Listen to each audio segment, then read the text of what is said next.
Chapter 05, Housewarming. Tilde tilde asterisk Erin asterisk tilde tilde. Her hooves were cracked and broken as they pounded along the dark soil of the forest floor. The air smelled damp, of rot and of things growing in shadow. Branches whipped at her coat, cutting and bruising her as she ran. Her breathing came in gasping sobs, the painful stitch in her ribs like a knife being driven in every time she drew a breath. She was being herded, or pulled, towards something horrible, all while a voice muttered and laughed in her ears. Her heart was thudding, and a panicked sense of desperation was welling in her as she tried, and failed, to stop herself from running. On some level, underneath the terror and pain, Erin was aware of it being the same old nightmare once again. There was a clearing ahead of her. She couldn't see it, but the part of her that was aware she was dreaming had been anticipating it for some time, now. She broke through some bushes and stumbled into the clearing with a sense of relief welling up behind her terror, only to have both fade away in mute confusion. Princess Luna stood alone in the clearing, tall and regal, with her dark ethereal mane streaming away from her. This was something that Erin was almost certain had never happened before. "Hello, Erin," Princess Luna said. The pain faded the instant Erin stopped thinking about it. She took a few steps forward, her mind whirling in confusion as her sense of what was real and what wasn't started reasserting itself. "Princess Luna, what? You were having a nightmare? One that you have had before, I presume?" "Yes." Erin glanced around the clearing, noticing for the first time how the landscape around her blurred and fuzzed at the edge of her vision, like it was only actually there when she was looking directly at it. It was disconcerting. Not for a while though. "This is the first time in weeks. My apologies." Luna bowed her head. "I would have offered my assistance earlier, but I could never find your dreams before now." Oh, Erin glanced down at herself. She was dreaming of her previous body, the one resembling an earth pony. She frowned at the bleeding cuts up and down her legs, which vanished even as she looked. "Because I wasn't part of the magical field." "Most likely," Luna replied. She looked around the clearing with a thoughtful expression on her face. "When I spoke to you in Canterlot about your feelings regarding Prince Verdant, I was unaware of exactly how much harm Malachite had done to you." "I see." Erin hesitated before continuing. Luna's statement had the feel of an apology to it. She took a moment to consider her answer. "Well, what I said still applies. I can't blame Verdant for what Malachite did to me." Luna titled her head and perked her ears forward. "Though, perhaps, he serves as a reminder." Erin shuddered and she dropped her eyes to the forest floor. "Yes, he does. I'm sorry." Luna shook her head. "No need to apologize. It is something we will keep in mind, should you visit the castle again. We can keep him away." "Don't do that." Erin blurted without thinking. She blushed as Luna arched an eyebrow at her. There probably weren't that many people who said things like that to the princesses. "I mean, I don't need to be treated like I'm broken. I'm not. I'll deal with it." A resolve firmed in her chest, and, out of the corner of her eyes, she could make out several indistinct figures standing on either side of her. "Even if it takes a while, I can deal with it. I have my friends with me." The look on Luna's face was unreadable for a long moment as she stared at her. Then she looked at the figures, Twilight, Applejack and Pinky to Erin's right, Fluttershy, Rarity and Rainbow on her left. Luna looked back at her with a gentle smile. "Very well, I am glad to see that I am not needed here." Powerful wings unfurled like twin sheets of midnight and beat downwards. As Luna rose into the air, she called out, "I shall leave you, then, to the care of your friends. Erin, sleep well." The dream distorted, the forest dissolving into a fractal kaleidoscope of colors, all centered around the princess, who promptly vanished. The colors of the dream started to fade and wash away as the shapes became blurry and indistinct, like a watercolor in the rain. Erin looked to her left, and then her right. The dream-created versions of her friends still stood with her, smiling gently. "Well, that was sure different," Erin said. And then a giggling dream Pinky smacked her in the face with a coconut cream pie. Tilde tilde asterisk Raka asterisk tilde tilde. "So, this is nice." Raka looked around her friend and colleague's office. Various small items, mostly touristy stuff, were displayed prominently on bookshelves, sharing space with what looked like scrapbooks and family albums. Photos of grinning children and young adults beamed at her from every wall, and even from the desk itself. She quirked an eyebrow at her friend. "Very homey, very you." Maggie Henson laughed and waved her hand. "Well, you know how it is. I spend so much time in the office, it might as well be my second home." She leaned forward and said, "I wasn't expecting you to show up the very next day after I called you. Didn't I mention that we can't open the gate to Harmony for another month?" "Maggie, I have to be honest with you." Raka cast a wary glance over her shoulder, as if someone might be listening in, before leaning in and stage whispering, "I've grown to hate being on the road." Maggie gasped with a look of mock horror on her face. "No, not Raka. Rockstar, Naya, the globe-trotting biologist." She clasped her hands together under her chin. "Say it ain't so." Raka giggled like she hadn't done in a long time, at least not since she'd last shared an apartment with Maggie during grad school. Of course her oldest friend would still want to use that stupid old nickname. "Well, I thought the sooner I came out, the sooner I could fix all the mistakes in the mission plan," Raka replied, leaning back with a smirk on her face. "Is my team assembled, yet?" "Most of them work right here," Maggie replied. "So, yes, we're interviewing a few geologists, meteorologists, and some other specialists. We'll also need some medical staff, security and engineers." Raka raised an eyebrow. "Security? There's life on the planet?" Maggie shrugged. "No signs of civilization so far. No structures, no radio transmissions, nothing. But that doesn't mean that the local wildlife can't be dangerous. So, yes, actual security, with actual guns. You know how I feel about that." Raka's eyes narrowed as she folded her arms across her chest. "We shouldn't be going armed to a new world. We shouldn't be going helpless, either," Maggie countered. She sighed and laid her hands flat on her desk. "It's not up for negotiation. I'm not going to have my best friend end up in the belly of some alien carnivore." "Fine." Raka rolled her eyes. "Though, you have to admit, that would at least be an interesting way to go." They both chuckled at that, and for a while the conversation lapsed into a comfortable silence. Then Raka noticed a look come over her friend's face and sighed, knowing what was coming next. She'd been expecting this, but that didn't mean she had to like it. Especially not from Maggie. I'm sorry about this, Raka, but you know I have to ask, Maggie asked in preparation for the inevitable question. How's your health these days? Raka grinned at her through clenched teeth. At least Maggie had the decency to look apologetic about it, rather than pitying. I'm fine, Maggie, she said. Full remission, currently cancer-free. Right, Maggie said, nodding. It's just that. For goodness sake, Maggie, I've gotten this from everyone I know. She scowled across the desk at her friend. Yes, I've lost a lot of weight. Yes, I look awful. But I'm fine, really. Maggie frowned right back at her. That's not what I was going to say. Raka leaned back, eyeing her warily. Oh. What I was going to say is that we have an ascent facility here. You may have heard of it. Maggie grinned at Raka's suddenly sheepish expression. Oh, yeah. Maggie folded her arms and leaned back, looking altogether too smug. We could use our ascent facility to double-check and make sure you're fine, and correct any problems before we send you out into the field. Oh, Raka repeated. Well, how long would that take? Maggie grimaced. It's an older facility. We can't do targeted fixes like the new ones. We'd have to put you under for a week, maybe longer. Oh, Raka considered this for a moment before shaking her head. No, let's hold off until I get back. I want to make sure we have plenty of time for planning. Maggie leaned forward in her chair, eyebrows knitting. Raka, we have a month. Over a month, actually. There's plenty of time. Raka laughed and shook her head. Maggie, I know you don't go out into the field much, but you have to trust me. There's never enough time for planning. Fine, fine. Maggie held up her hands in a gesture of surrender. How about we start with an introduction to some of your soon-to-be teammates? Oh, yes. Raka sat up eagerly, her eyes sparkling. You're sending a unicorn with me, is that right? Just the one, though there will be a team of ponies from Canterlot as well. But Spectral Charm will be reporting directly to you. Oh, I can't wait to meet him. Raka clapped her hands excitedly. I bet he's wonderful. Maggie's face froze for a second before thawing into a careful smile. Oh, he's something else, all right. Let's go and meet him, shall we? Twilight tilde.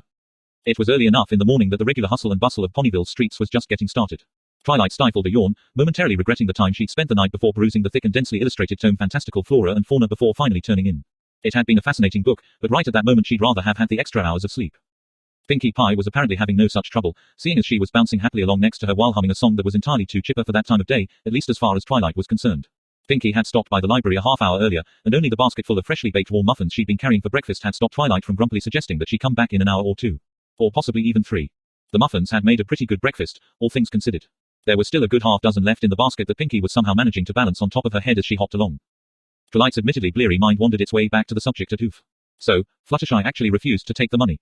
That got Pinkie to stop bouncing. She landed with a thud on all 4 hooves and started walking beside her with a frown on her face. She sure did, Pinkie said, her ears drooping. Something about it being a gift from Sunflower and she couldn't take money for it, now. But the 4 of us agreed, Twilight said, frustrated. We'd all chip in and get Erin a feathercare set. And I know HA and Rainbow Dash would chip in, too, if we asked them. Then what Pinkie said sunk in. Wait, she said it was a gift from Erin. Yup. Pinkie shook her head. I didn't get it, either. Dangered, I'm usually the one who's random, not Fluttershy. Twilight shook her head. Well, we can talk to her later, I guess. After we check on Erin, of course. Pinkie's face returned to its normal sunny expression. Of course. They walked, or in Pinkie's case, bounced, until Erin's house came into view, the sight of which caused Twilight to feel a small spark of satisfaction. She'd been lucky to find the place for her friend, and Erin's obvious appreciation of her new living space had really done wonders for Twilight's spirits. The pair of them let themselves through the gate and then knocked on the door. A few seconds later, Erin opened the doorway, eyes widening in surprise as she saw the 2 of them. Hey, guys. Erin said as she broke out into a wide smile. Hiya, Sunflower. Pinkie said, can we come in? We brought presents and muffins. Housewarming gifts, actually, Twilight added with a smile. Just some things we thought you could use. Of course you can come in. Erin stood aside to make room. Please excuse the mess, though. Oh, I'm sure it's not too. Twilight trailed off, staring at the boxes, some of them open with their contents scattered across the floor. Wow, I know. Erin was clearly embarrassed, judging by how she ducked her head and scuffed a hoof along the floor. I've been looking for something. Do you need any help? Pinkie asked as she passed the muffin basket over. I'm a great finder. Oh. No, Pinkie, that's okay. Erin said with a wide-eyed, frantic grin. I actually just found what I was looking for. And I'm glad you're here, actually, because they're presents for you guys. Pinkie gasped. We get presents, too. Yes. Erin's eyes twinkled as she laughed. But first, can I get you guys anything? I have all sorts of goodies left over from last night's party. Oh, and I also found a care package my mom somehow managed to sneak into my stuff. It's got a bunch of cookies in it. Ooh, cookies. Pinkie's ears perked up. What kind? Well, there were chocolate chip, of course, Erin said. Naturally, Pinkie said with a sage nod. There are also some peanut butter ones, some sugar cookies, and some snickerdoodles. That sounds great. Pinkie said. Then she frowned and shot Erin a sidelong glance. What's a snickerdoodle? Twilight looked at Pinkie in confusion. Pinkie, she started to say. Erin tilted her head at Pinkie. You've never had a snickerdoodle, I don't think so. What is it? Erin grinned at her. Only the best kind of cookie ever. I'll go get you one. She trotted off into her kitchen, calling over her shoulder, Twilight, do you want one too? Sure. Twilight said uncertainly. Okay, 1 minute. Erin said as she disappeared through the doorway. Twilight turned to Pinkie Pie, who was grinning hugely. Pinkie, I'm pretty sure you know what a snickerdoodle is. Pinkie fluttered her eyelashes innocently. Oh. Yes, Twilight said with a frown. I'm positive. I think you've even made 'em before. I have. Yes. In fact, there's even a mare in town named Snickerdoodle. She has a snickerdoodle for a cutie mark. Really? Yes. Twilight stomped a hoof. How can you not remember? She trailed off, looking at her friend's face. There was that grin, of course, but now it had been joined by a mischievous glint in Pinky's eyes. Oh, things started to click in Twilight's mind. Oh, she cast a wary glance at the entryway to the kitchen, where the sounds of dishware clinking around could be heard. She leaned towards Pinky and whispered, "Is this a prank? Are we playing a prank on Erin?" "I'm going to be honest, Twilight," Pinkie Pie said with a smirk. "I have no idea what you're doing." The big grin erupted on her face again. "But, yes, I'm just playing a little joke." "Oh, goody." Twilight clapped her hooves together and giggled. "Can I help?" Pinky's eyes narrowed for a moment, her mouth setting in an even line. Twilight stood rigidly as Pinky studied her, presumably judging her readiness to assist her with the pranking. When Pinky's face suddenly erupted into a full-blown smile, Twilight sagged with relief. "You sure can, Twilight," Pinky replied with a grin. Her twinkling blue eyes narrowed as she leaned in to whisper conspiratorially into Twilight's ear. "You have to make absolutely sure you relax and act casual. It's really super duper important that Sunflower doesn't catch on, or else the whole joke is ruined." "Right." Twilight nodded vigorously. "Oh, here she comes." Twilight couldn't help a little hop of excitement at being on the giving side of the joke for once. Pinky's eyes widened. She whispered fiercely, "Twilight, remember to act casual." "Right." Twilight took a deep breath and let it out, trying to settle her nerves. "Right." Twilight quickly put on a casual smile as Erin trotted back into the living room with a plate loaded with cookies balanced on her back. "Well, here we go." Erin stopped and cocked her head as she stared right at Twilight. "Everything okay, Twilight?" "What?" Twilight felt a moment of panic at the thought that Erin might have already figured out the prank. She shot a frantic glance over at Pinky, who widened her own eyes back at her. She looked back at Erin and put even more effort into making her smile look casual. "Why would anything be wrong?" "Well, it's just." "Never mind." Erin shook her head. "Not a big deal. Anyway, snickerdoodles. Here you go." Twilight breathed a sigh of relief as Erin, apparently still fooled, reached around and pulled the plate off of her back with her teeth.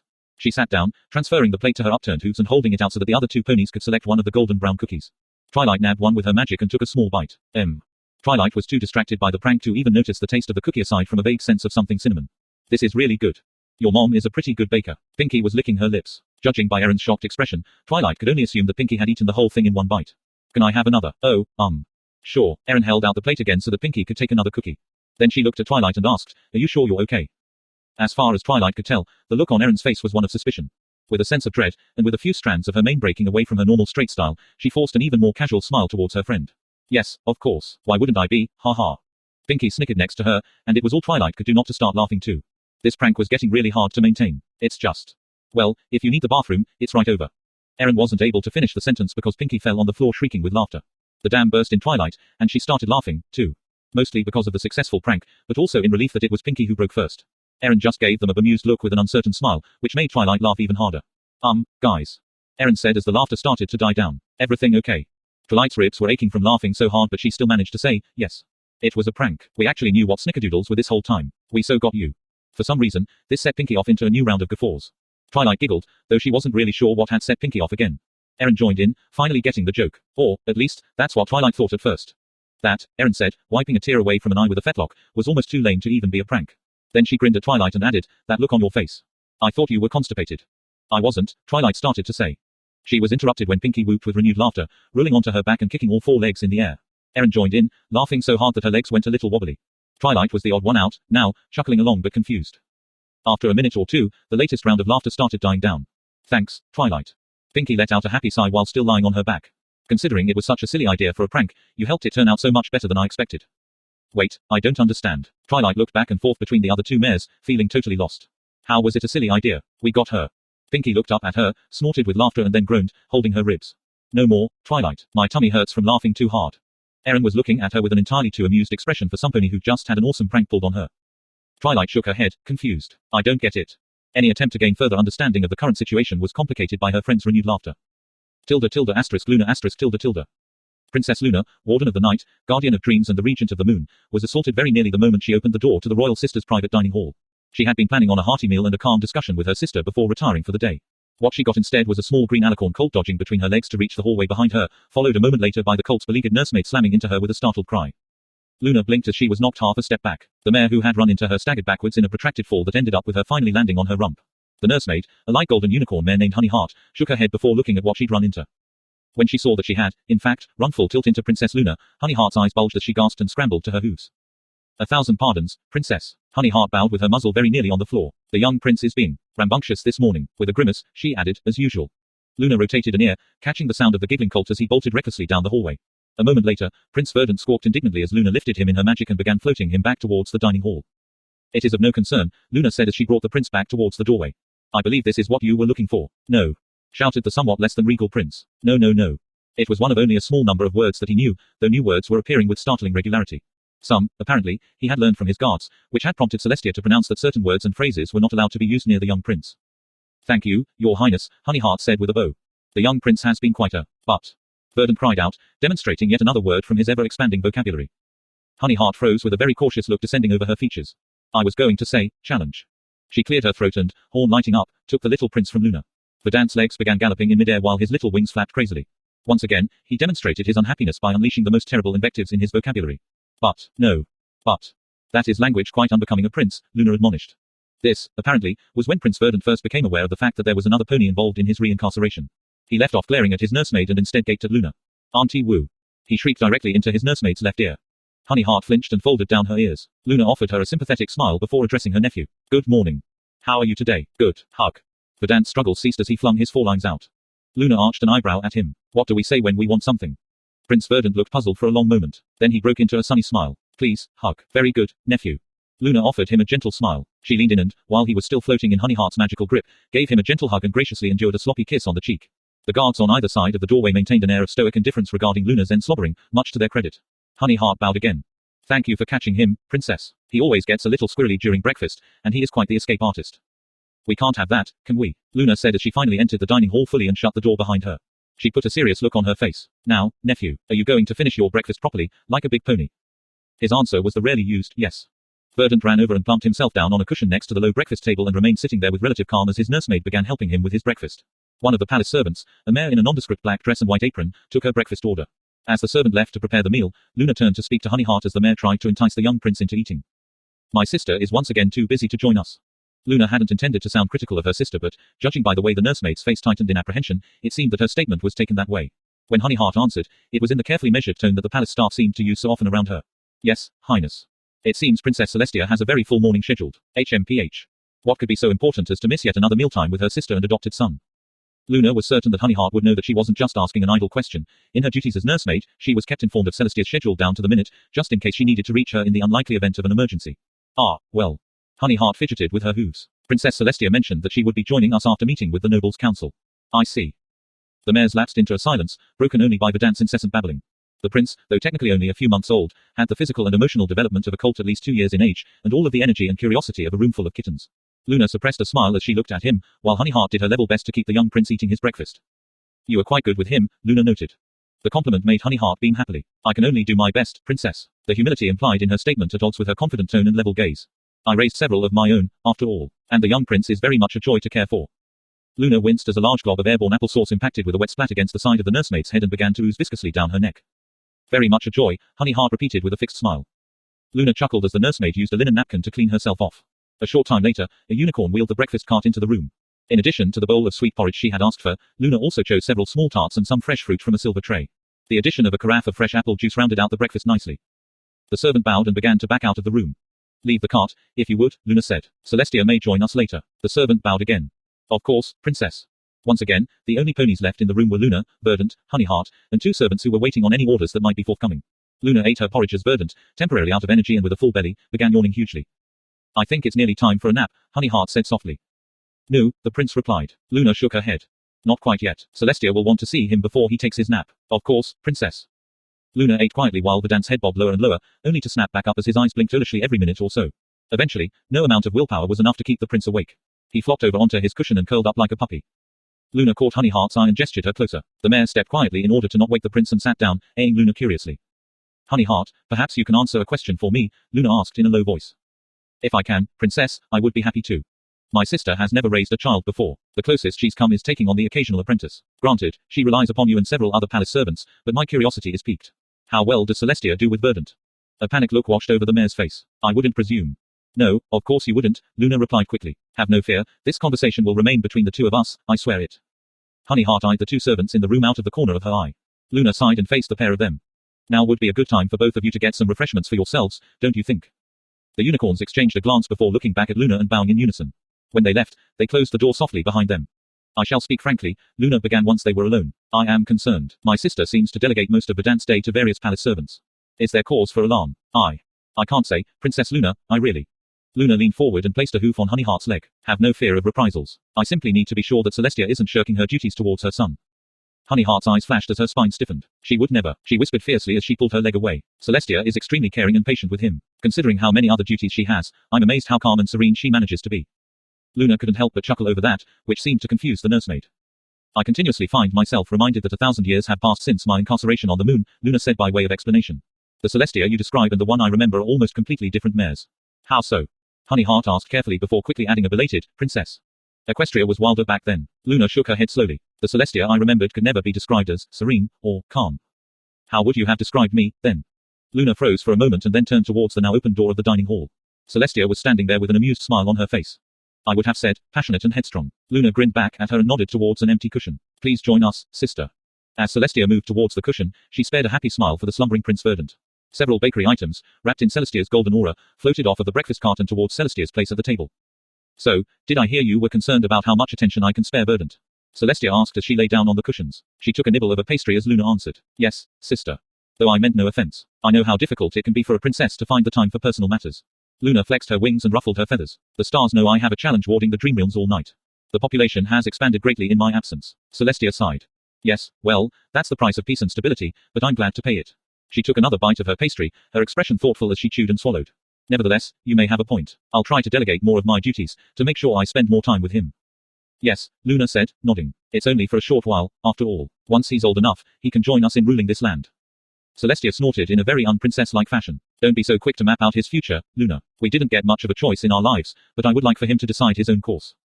Then, perhaps we can enlist Erin as a fourth princess, Luna asked lightly, attempting to hide her resultant grin behind a lemon tart. Celestia joked briefly on her pastry before levitating a glass of apple juice up to her muzzle and taking a quick sip. Don't even joke about that, she said, vexed. I had to spend the last hour attempting to convince that stone-headed noble's council that she's not going to have any titles or political powers. Luna laughed at the thought of the panicking nobles, who probably thought that the ancient bloodlines were under threat. Did they truly believe we'd make her a co-ruler of Equestria? Luna asked, grinning. Either that, or they hoped we would use a scent to make any pony of noble blood into an alicorn. Celestia snorted again, this time in disgust. And, I should add, only noble ponies. Luna rolled her eyes. Naturally. I beg your pardon, princesses. Luna started. Verdant had been sleeping, and Honeyheart had been so quiet that she'd quite forgotten that they were there while the two sisters had talked. It was Celestia who responded to her. Yes, Honeyheart. I don't mean to interrupt, but it would probably be for the best if I brought the young prince back to his room for the rest of his nap. Celestia looked longingly at the little colt for a moment. Yes, of course. And, thank you. My pleasure, Highness, Honeyheart said as she rose and bowed.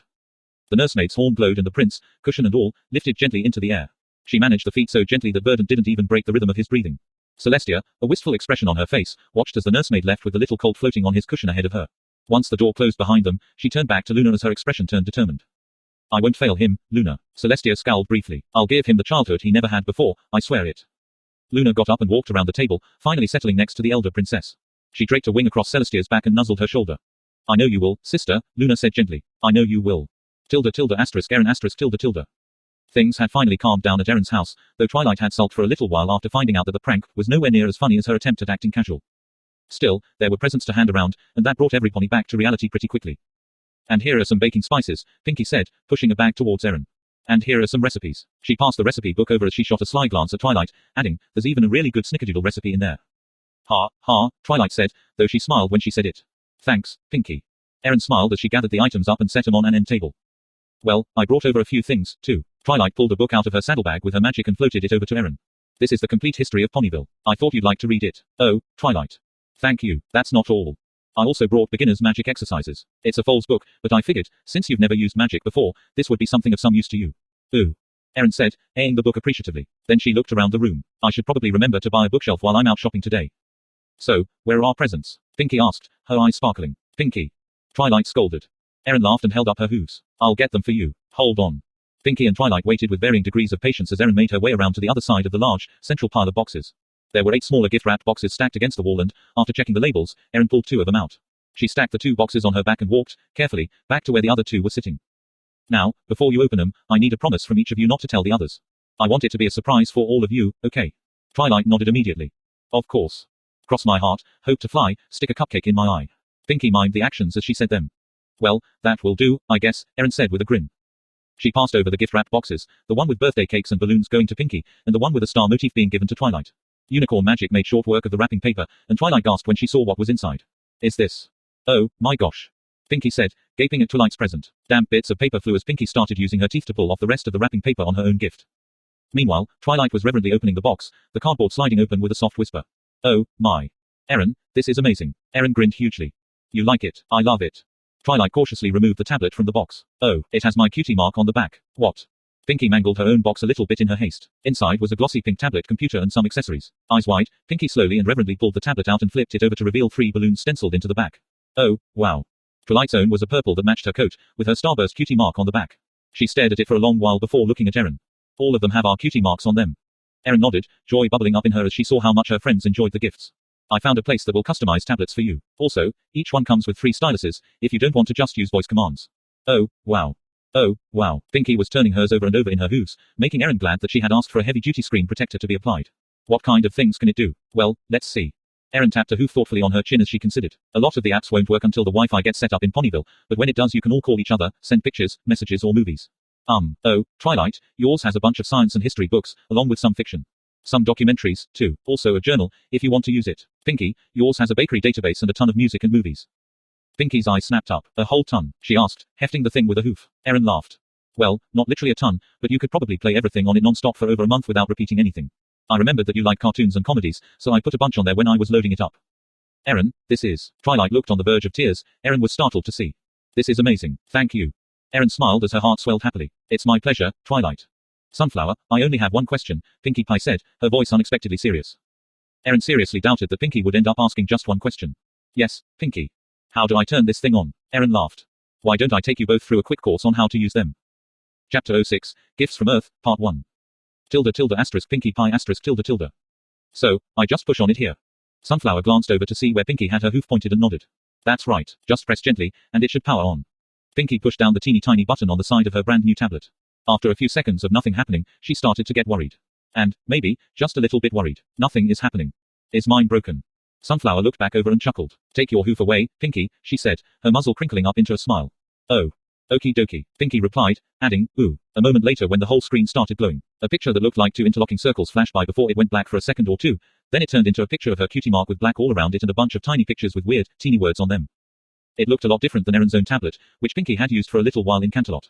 She'd expected to be able to just jump right in and use it, but nothing looked familiar. A kind of mild panic started welling up as she felt torn between her desire to just start poking at random things and her fear of breaking something by accident. Pinkie glanced up to see Sunflower talking to Twilight, and she really did try to wait until the two of them had a break in their conversation so that she could ask, politely, what to do next, but she was just so excited and had so many questions that, after a few seconds, her mouth just started moving on its own. Erin, this one is different. What do I do now? How do I get an email? And here's one that says, photos. I want to see the pictures. How do I see the movies and cartoons you put on here? What kinds of things can I do? Oh, it says, phone. Is this like a telephone? We have one of those at Sugarcube Corner, but it's a big wooden box on the wall with a crank you have to crank and then an operator says, hello, how can I connect your call? And I usually hang up then because I always forget what to say, so how does that work? And oh my gosh, this one picture thingy says, games. Can this thing play games with me? How does it do that if it's got no hooves? Pinkie blinked and looked up to see that both Twilight and Sunflower were staring at her. You know what? Sunflower stood up and smiled at her. I should just help you turn on the personal assistants on these, and it will answer some of your questions for you. Now that made Twilight's ears perk up. Personal assistant, like this. Sunflower turned towards her own tablet, which was propped upright on a box, and said, Minerva, wake up. Pinkie's jaw nearly unhinged itself when Sunflower's tablet started glowing all on its own, and then a pleasant-sounding female voice came out of it and said, hello, Erin. How can I help you today? Minerva, what are you? Sunflower asked it. There was a brief pause before the voice spoke again. I'm the personal assistant that resides on this tablet computer. Pinkie frowned. There was something about the voice that was just a little creepy. Like it was trying to sound like a nice person, but not quite managing it. Sunflower wasn't done talking to it, though. And what do you do? Again, there was the moment of hesitation, as if Minerva had to think over her answer before she replied in that same pleasant, but utterly bland, tone of voice. I take voice commands in order to operate the functions on this tablet computer. Thank you, Minerva, Sunflower said with a smile. Sleep mode, please. The screen stopped glowing. Pinkie stared at it warily for a while, just in case it decided to be spooky again. When she looked away from it, she noticed that Twilight was staring at it like she hadn't eaten in days and the tablet was the world's biggest piece of birthday cake. Can mine do that, too? Oh, Twilight, Pinkie said sadly, shaking her head. Spike just barely got used to you having a second assistant. You might crush his little dragon heart if you get a third one. Especially one that can say more words than just, who. Twilight looked startled for a second before she frowned. I'll still need him to get books for me and stuff like that. There's lots of stuff these tablets can't do. A doubtful look crossed her face and she turned to Sunflower. Right. Right, Sunflower replied with a definitive nod. I use mine to start playing music or videos, or to put stuff on my calendar. There's also a voice-to-text feature, but the onboard one is a little sketchy. I have no idea what that last part means, Pinkie said happily. It means that you talk to it, and it types what you say, Sunflower said, sending another one of those precious smiles her way. But, without a connection to the internet, it doesn't always do a very good job. That could be useful, Twilight said, looking at her purple tablet with new appreciation. I could keep a journal, or something. Is there any way to get the words off of there and onto paper? Or is that a silly question? Sunflower shook her head. No, it's not silly. Once I get my printer set up, you can connect to it and print off anything you want. Pinky almost started giggling at the way Twilight's eyes sparkled. Could I print off whole books? She asked, sounding almost as excited as Pinky felt. Like, the books you gave me on the tablet. I guess. Sunflower scuffed a hoof along the living room floor. You'd use up a lot of toner and paper, though, and I only have so much with me right now.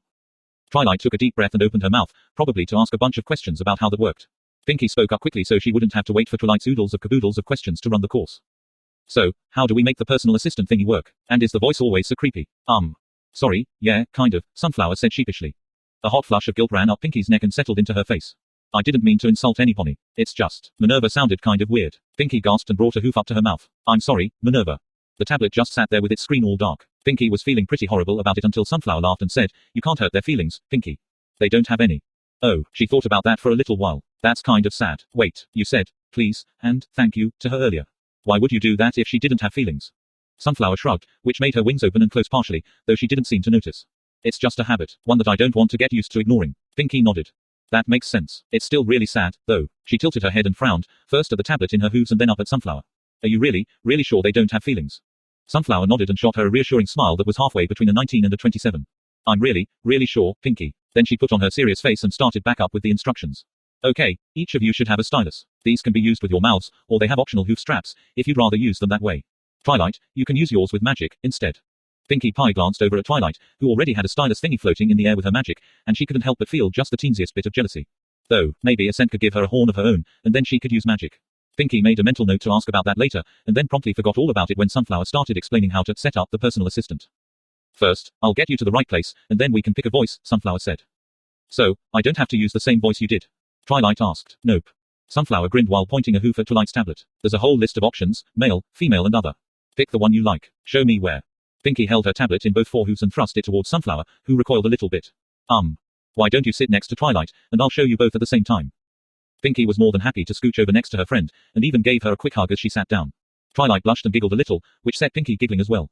But soon enough, Sunflower had them back on task, showing them things like icons, and menus, and settings. A little box popped up on her screen, and in that box were the words, "Welcome to your new personal assistant. Please choose a persona." Then there was a list that said things like, female, classy, or male, strong. Pinkie stared at the list blankly, uncertain of what to do next. That's when Sunflower said, quite helpfully, if you tap on a voice, you get to hear what it sounds like. Then it will ask if you want to keep that one, or go to a different one. Ooh. Twilight said as her stylus dipped towards the tablet and poked at one of the voice types. Hi. A chipper and high-pitched female voice said from Twilight's tablet. I could be your personal assistant. Do you want to choose me? Oh. No thank you, Twilight said. Then she glanced over and said, you might like that one, though, Pinkie. It's female, happy. Nah. I'm already pretty much happy all the time. If my tablet were just as cheerful as I am, then we would be double cheerful all the time. Don't you think it might be a little bit too much? Twilight looked like she wanted to say something but, instead, shook her head and poked at another voice. It said roughly the same thing the first voice did, only different. Pinkie, meanwhile, was looking down at her own tablet, lost in thought. Hey, what does doleful mean? It was Twilight who answered. It means sorrowful, mournful, or unhappy, Pinkie. You probably don't want that one. Pinkie considered for a moment, then picked up the stylus in her teeth and poked the name on the list. Hello, said male, doleful in a slow and sad voice. I suppose I could be your personal assistant, if you wanted me to be. Oh, wow, Twilight said. That's worse than I thought it would be. It's perfect. Pinkie said, yes, please. I want you to be my personal assistant. Twilight's face crinkled up in the way that meant she was confused. Pinkie, are you sure? Yes. Male, doleful said, all right. I'm your personal assistant, I guess. Would you like to give me a name? Ooh, I get to name him. Sunflower nodded. Sure, Pinkie. Pick whatever you like, just make sure you tell it, yes, before you start. Pinkie thought and pondered while both Twilight and Sunflower waited patiently. Inspiration struck like a bolt of lightning out of a clear blue sky, except that this time it wasn't anything Dashy had done. Yes, I want to give you a name. Pinkie cried happily. There was a pause, and then the tablet said, please speak my name after the tone. There was a beep. Pinkie drew a deep breath and said, Mr. Hugglebunny. Sunflower smirked with laughter and Twilight just looked surprised. Please confirm, Mr. Hugglebunny said morosely, that my name is, and here, much to Pinkie's surprise, her own voice said, Mr. Hugglebunny. Yes. That's right. Pinkie couldn't contain her excitement and started trotting in place with her back hooves while hugging the tablet to her chest. I have a new friend. Would you like me to learn your name? Mr. Hugglebunny asked in tones of infinite sadness. Ooh. Yes, please. After the now expected brief delay, Mr. Hugglebunny said, please state your name, and just your name, after the tone. Be sure to speak clearly. There was a tone. Pinkie Pie. The delay was longer this time. Pinkie was considering asking him what was wrong when Mr. Hugglebunny finally said, "Please confirm that your name is Pinkie Pie." "Confirmed, you funny bunny." Sunflower started laughing at that, and Pinkie shot her a happy grin. "Please confirm that the spelling of your name is correct," Mr. Hugglebunny said, displaying Pinkie Pie across his screen. "Ooh, close but not quite, Mr. Hugglebunny," Pinkie said. "That's really impressive, though. Don't feel bad." Mr. Hugglebunny must not have heard her encouragement, because he still sounded sad when he said, "Please provide the correct spelling." Pinkie did so, and then confirmed the spelling when the tablet flashed her name across the screen once again. Once again, Pinkie found herself dancing in place, almost overwhelmed by all of this. "Would you like to make me voice exclusive?" Mr. Hugglebunny asked her, apparently unmoved by her excitement. "Yes. That sounds great." Pinkie stopped, suddenly confused. "What does that mean?" "That means that your tablet," Sunflower started saying before Mr. Hugglebunny rudely cut her off. "By making this tablet voice exclusive, it will only respond to commands given with your own voice." "Okay, let's do it." Pinkie grinned. "Confirmed," Mr. Hugglebunny said gloomily. "Please repeat the following phrase: Commander Cotton keeps his quills in a quiver." Pinkie tried her best not to giggle when she repeated that odd phrase, and she somehow managed to say the whole thing in one go. It was slightly less amusing when she was asked to repeat another weird phrase, and even less when it asked for another. After the fifth phrase she was asked to repeat, Pinkie glanced up, wanting to ask Erin if maybe Mr. Hugglebunny was confused or just stuck. Unfortunately, Erin was helping Twilight, who was still trying to figure out what voice to use and growing increasingly more frustrated as time went by. Pinkie grinned at the sight of her friend hunched over her tablet with a look of intense concentration on her face. Twilight was many, many things, but spontaneous wasn't one of them. "Please repeat the phrase," Mr. Hugglebunny prompted for what Pinkie realized was the third time, sounding just a little impatient to Pinkie's ears. "Oh, right."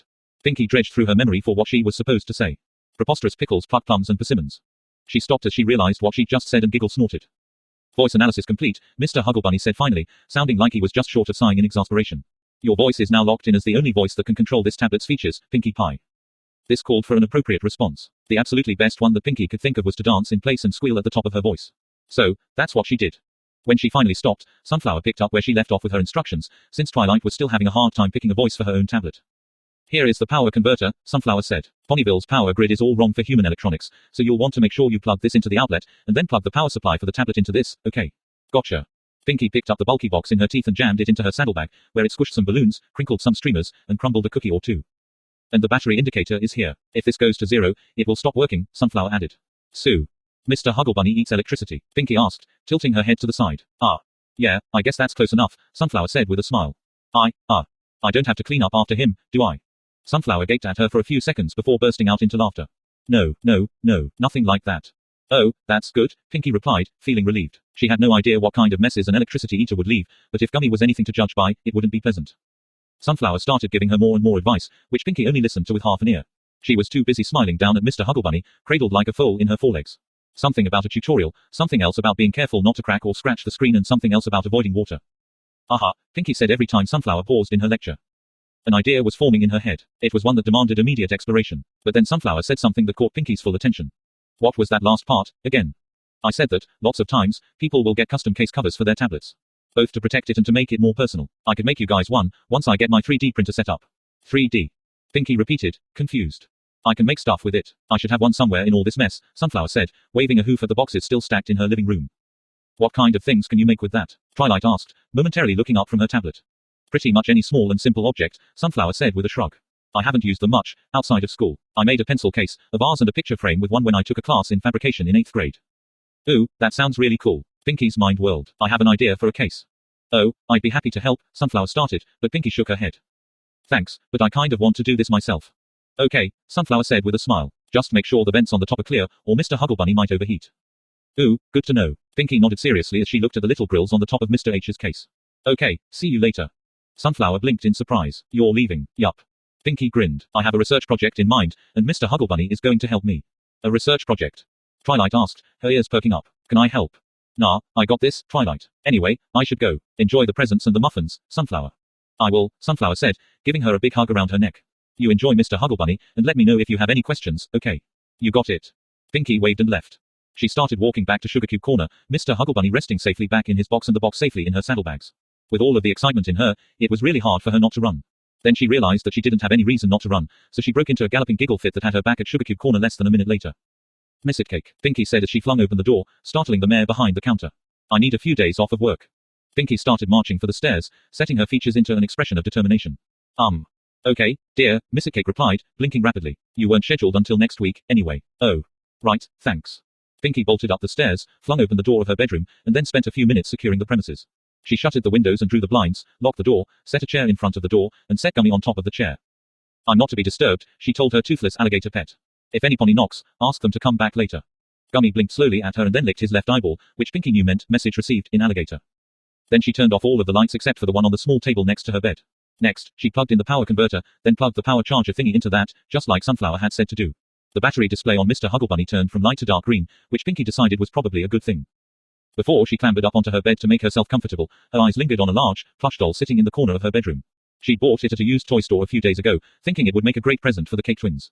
Pumpkin had taken one look at it and started screaming, so it ended up in Pinky's bedroom for now. She grinned, remembering her idea from earlier. Pinky lay down on her belly on her bed, the tablet propped up against her pillow and the charger plugged into the side of it. Mr. Hugglebunny. Yes, Pinkie Pie. He responded bleakly. Do you have any comedies you can show me? Mr. Hugglebunny considered for a moment. Yes, Pinkie Pie. I want to watch comedies, Pinky said. Which comedies would you like to see, Pinkie Pie? She considered for a moment before breaking into a wide grin. All of them. Tilde tilde asterisk Lyra asterisk tilde tilde. It wasn't often that the magical research department at Project Harmonix received visitors. Especially not ones who weren't even part of Harmonix itself. So, when Maggie Henson had walked straight into their offices with a shorter female human in tow, Lyra had magically yanked her headphones off and almost fell out of her chair in her eagerness to introduce herself to the visiting scientist. Lyra had been happy to meet Dr. Naya. The slender, thin-boned woman with the big smile and wickedly mischievous eyes had come into the magical research department's office with so much energy and cheer that she had charmed the figurative pants off of her. Not that Lyra was wearing pants, of course. It was much too hard for a pony to get the proper fit on Earth. Instead, she was wearing a light gold skirt and a white shirt. Her badge was clipped to the neckline of the shirt, featuring a wide-eyed Lyra grinning hugely at the camera. After talking to Dr. Naya for a few minutes, she also seemed to be the type of person who didn't put up with much in the way of attitude. So, when Raka had asked to meet her co-worker Spectral Charm, Lyra couldn't help but grin in anticipation of what it would be like when the fierce scientist met the fussy, stuffy unicorn. She hadn't expected that they'd actually get along, though. That was oddly annoying, actually. Intriguing. Spectral Charm was saying, his amber eyes wide behind his wire-rimmed glasses as he stared up at Raka. He shook his head. I've heard of Ascent. The fact that you assisted with the design of the original pony body that visited my world. That's an amazing feat. Thank you, Spectral. Raka smiled at him. Oh, is it okay if I just call you Spectral? Lyra's ears perked up. Spectral Charm was insistent on having his full name used, unless he knew the other person pretty well. In fact, it had taken a week or two before he allowed Lyra herself to. Of course you may. He said. What? Lyra yelped. Then she blushed as Maggie, Raka and Spectral all looked over at her. What was that noise? She continued lamely. Did any pony else hear that? No, Spectral Charm said, raising an eyebrow. Oh, well. It stopped now, actually, Lyra managed. Spectral rolled his eyes at her and swished his jet black tail before turning back to Dr. Naya. Would you like a tour of the facility? I'd be glad to introduce you to the rest of the team, as well as bringing you up to speed on what we've already discussed. Oh, that would be lovely, Raka said. She reached out and scratched the stallion's short black mane affectionately, right between the ears. Spectral stiffened in shock at the same time that the woman realized what she'd done and jerked her hand away. Oh, I'm terribly sorry. That was highly inappropriate of me. Lyra was certain that now the stallion was going to blow his top. Spectral Charm's idea of personal space started about 3 body lengths away from him, especially when it came to females. Not to mention his fragile ego, which would cause him to explode at the slightest. Apology accepted, Spectral Charm said, waving a hoof dismissively. Lyra gaped in disbelief as he continued. Please, think nothing more of it, although I'd appreciate if it didn't happen again. Of course, Raka replied, blushing. What the heck, Lyra muttered, earning a knowing grin from Maggie. Why don't the two of you take off? Maggie suggested. I need to talk to Lyra for a minute. Raka and Spectral exchanged a glance, shrugged simultaneously, and started walking out of the Magical Research Department's office. Let me tell you a little about my time at the Royal Canterlot University, Spectral was saying as they walked away. Lyra sighed as his voice dwindled. That encounter hadn't given her nearly the drama that she was mildly ashamed to realize that she'd been hoping for. Maggie, in the meanwhile, had nabbed one of her co-workers' chairs from their office, dragged it over to Lyra's desk, and sat down. Not what you expected, huh? Maggie asked. Lyra grimaced. It figured Maggie had seen right through her. I was expecting a freakout, she admitted. Maggie smirked and raised an eyebrow. Expecting, or hoping? Lyra shrunk back in her own seat. Maybe a little of both. I know what you mean. I was getting ready to dive for cover when she scratched him between the ears. Maggie shook her head and chuckled. I suppose it's too soon to expect smooth sailing between the pair of you, she said wryly. Just remember, he's your teammate, and it's your job to look after him. If there was one thing Lyra knew about Maggie, it was her ability to say exactly what she needed to in order to make guilt well up. You're right. I'll do better. Maggie nodded, and the two of them sat there with the silence dragging out between them.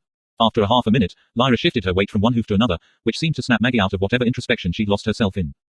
Lyra, I have to ask you a serious question. Maggie folded her arms under her bosom, her face serious. I know you aren't interested in going through Ascent, but there's a lot of pressure for us to figure out a way to get humans able to use magic. Lyra scowled at her friend and boss. Maggie, you know my feelings on this. I don't want to.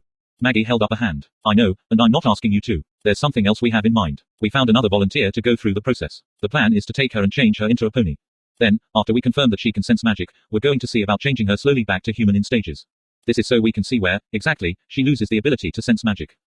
Lyra sat back in her own, specially designed chair, blinking in surprise. Oh, well, I'm amazed you found anyone who would put up with that kind of thing. What does it have to do with me, though? Maggie grimaced. Well, see, that's the problem. We only have Malachites designed to work on. We wanted something more natural, I guess you could say. We wanted to base the new pony body that we change our volunteer into on a living, breathing pony. Maggie waited for a few seconds, staring at her intently. Specifically, a unicorn. Lyra gaped at her. Me, you can't be serious. Look, we're not going to do this without your permission. I would think not. So, is the answer a definite no? Maggie asked with a wry smile. You have my word that there won't be any repercussions, if that's the case. This project is strictly voluntary. Lyra was about to answer, but something made her hesitate. The thought of the humans making one of themselves look like her was more than a little weird. But, at the same time, it was intriguing. Okay, let's say I go along with this. What would be my part, exactly? Well, we'd have to do some scans on you, of course. We'd sequence your DNA while we were at it. Lucy would end up being pretty much a clone of you by the time we're done. Clone. Identical copy. Lyra shuddered. That's creepy. She wouldn't stay that way, though. Maggie leaned forward and placed a hand on Lyra's shoulder. Only for a few weeks, and then we'd change her a little way back to human and do some testing. Okay, that's nice and all. But what if you end up killing Lucy, was it? Lucy, yes. And that's definitely a remote possibility. Maggie looked as somber as she sounded, her ordinarily kind and smiling mouth tugging down at the corners. We've learned a lot with Erin and her changes, but we're breaking new ground, here. She knows the risk, as do we. She chose to go ahead regardless. Curiosity and unease mixed in Lyra's stomach, making her feel more than a little nauseous. I don't know about this, Maggie. Maggie stood up, a ghost of her former smile returning. You could meet her and ask her for herself, if you want. She's here in the medical wing. She's sick. Not sick. Injured, and pretty badly. Ascent is pretty much her only chance to live a normal life again. Lyra's eyes narrowed as she hopped out of her chair. Maggie, please tell me that you're not holding this experiment over this poor woman's head as the only way she'll ever get to be healthy again. Because, if that's the case, you can count me out right now. She finished that off with a hoof stomp to show that she was serious. Maggie's eyes widened and she held up her hands defensively. Lyra, no. Of course not. Maggie shook her head. She's on the list to go through it anyway. She would have been back on her feet in a year, tops, without any of the risk. She is the one who wrote to us. She said that if we ever needed another person to be turned into a pony and back, she was more than happy to volunteer. Really? Lyra asked doubtfully. It's hard to imagine more than one person being crazy enough to go through that voluntarily. There are actually tons of volunteers, these days. I get about 60 emails a day about that. The other Ascent facilities around the world get similar requests all the time, as well. There are humans who want to be turned into ponies, Lyra said flatly. Sure. Ponies, griffins, dragons, and so on. But, since we're the only ones with any actual physical pony data right now, everyone else is out of luck. Okay. Lyra shook her head. Humans were crazy. And Lucy. Maggie spread her hands and shrugged. We explained what we wanted to do. We also told her that, if she refused, we'd fix her up anyway. I didn't want her to feel pressured. She decided that it sounded, and I'm quoting, pretty cool. Lyra looked away, deep in thought. After a minute or two, with Maggie waiting patiently the whole time, she finally sighed and nodded. Okay, I'm not agreeing to it right now, but I'll at least meet Lucy. Tilde. The trip to the medical wing was a short one. Maggie remained silent the whole way, either lost in her own thoughts or respecting that Lyra was lost in hers. When they arrived in front of a closed door, Maggie reached out and knocked before opening it. I'll wait here, she said to Lyra. You can go in alone. I don't want to influence your decision. Lyra, suddenly nervous, frowned up at Maggie before stepping past the threshold. She'd only made it a few steps in before she saw Lucy, and it was a sight that stopped her in her tracks. The human woman looked small and shockingly fragile in the large hospital bed, which was raised on one end so that Lucy was in a half-sitting up position. She had dark skin and short-cropped black hair. Wrapped around her throat was some sort of plastic device, which was connected to a tube, which in turn was connected to a machine that made rhythmic whirring and clicking noises. Lucy was awake, and her eyes widened as Lyra walked in. A ghost of a smile crossed her features. Hey. You're the unicorn. Lucy's voice was weak and hoarse. Lyra quickly stepped closer in order to hear her better. Yes, I am. I'm Lyra. It's nice to meet you, Lucy. Likewise. Forgive me for, the machine word again, and Lucy cut off suddenly. Not getting up. Can't move much. A dry chuckle followed that statement. Lyra shuddered, not seeing the humor in it. You can't move. Not below the neck, Lucy confirmed in her rattly voice. What happened? Lyra flinched at the question. She hadn't meant to ask it, it had just slipped out. I'd like to say, Lucy cut off again as the machine word again, that it was in the line of duty. But that would be a lie. The frequent pauses as the machine forced her to breathe were causing Lyra's guilt to swell, but curiosity still got the better of her. Duty. Army, Lucy said. Lieutenant. Got the promotion last year. Oh, Lyra said, desperately hoping that Lucy would stop talking. Was on leave last winter. Lost control of my truck. Hit a wall, woke up like this. Lyra bit her lip, her mind whirling. Lucy, you know what it is they want to do to you? Yes. You know that it could go badly. Lyra asked, stepping closer. That you could die, or worse. Lucy blinked and offered her a twisted smile. Worse than this. Lyra shook her head. This can be fixed with Ascent, without risk. Always a risk, little unicorn. Click where went the machine. Always. Lucy chuckled before turning serious. Risks are my job. Lyra's mouth opened, then closed again. She studied the woman in the bed, who looked back at her calmly, levelly. There was no desperation there, no fear. Just determination. Okay, Lyra said finally. I guess we'll go ahead and do it. Sweetness. Lucy sighed and closed her eyes for a few seconds before opening them again. Just one thing, yes. If I'm going to look like you. Then I need to know. On a scale of 1 to 10. Lucy grinned at her. How sexy are you? Lyra gaped at the chuckling woman on the bed before she burst out into hysterical giggles. Tilda tilde asterisk Erin asterisk tilde tilde. Erin was certain that Twilight didn't mean to be in the way. After all, it was obvious that her unicorn friend was so engrossed in her new tablet that she was probably not even aware that Erin was trying to continue unpacking around her.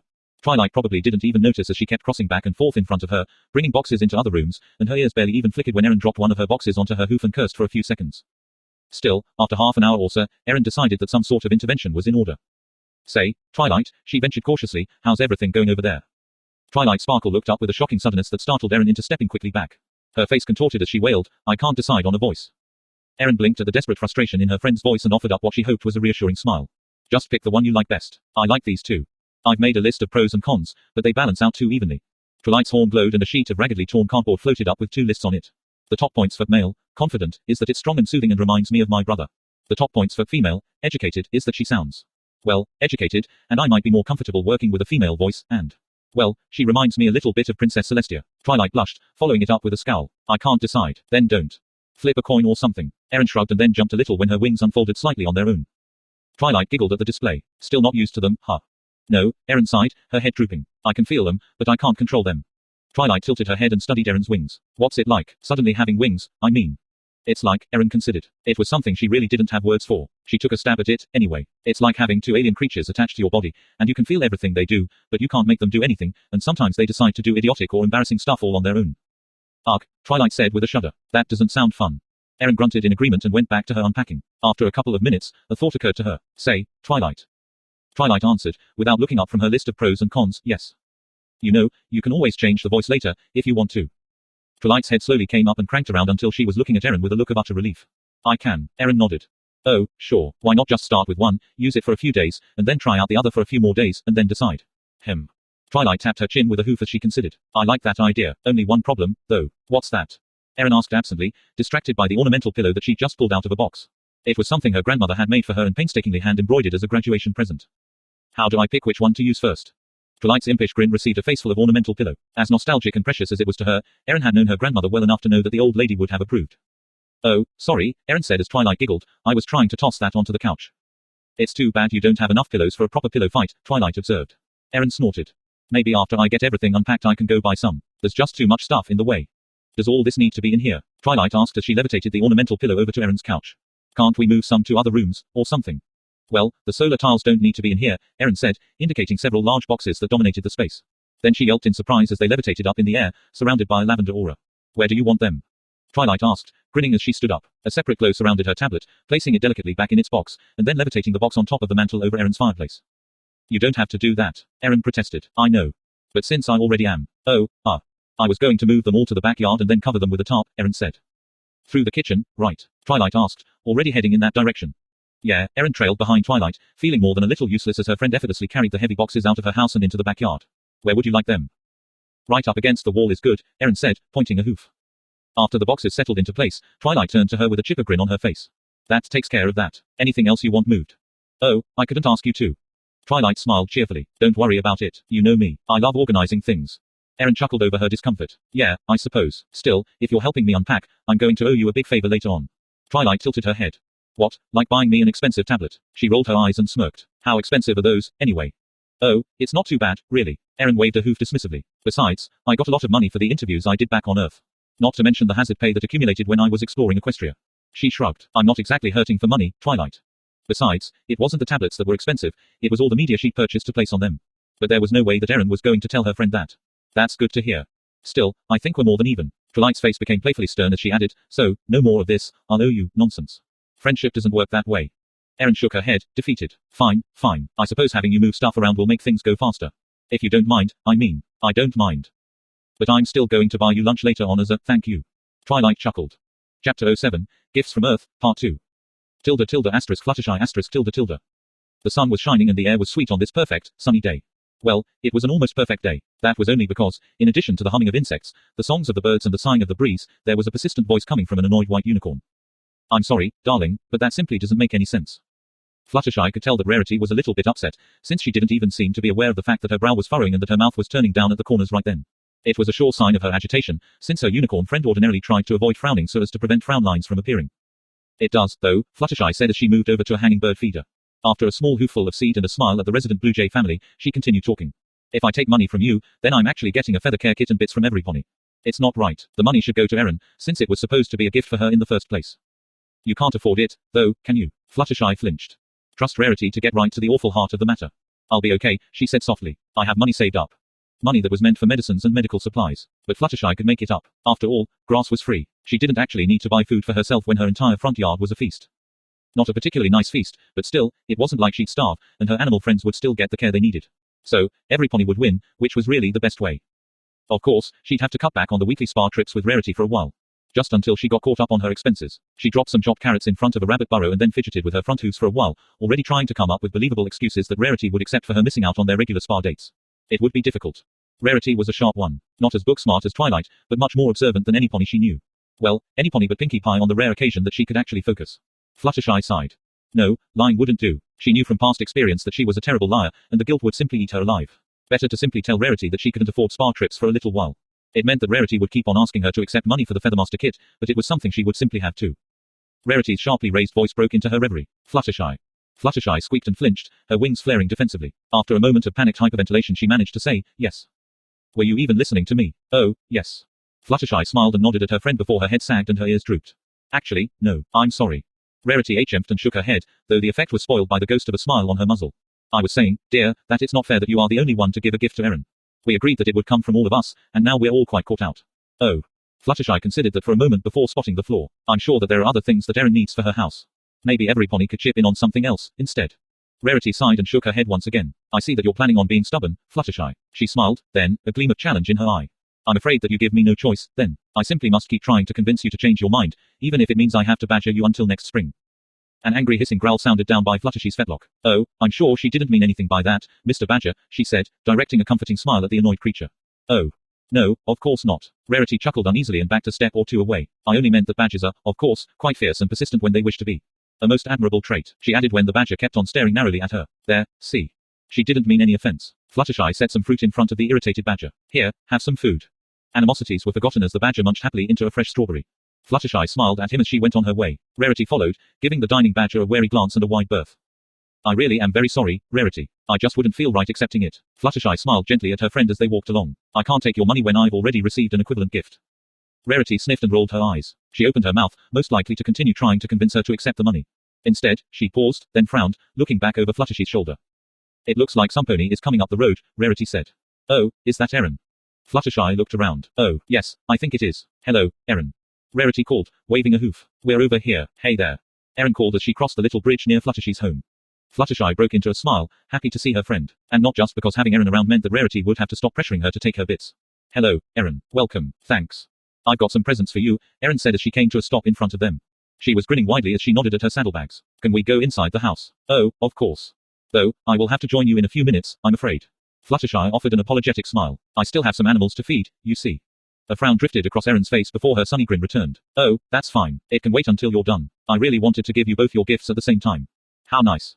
Rarity smiled. Though, you know you didn't have to do that, you know. I wanted to, Erin said, shrugging.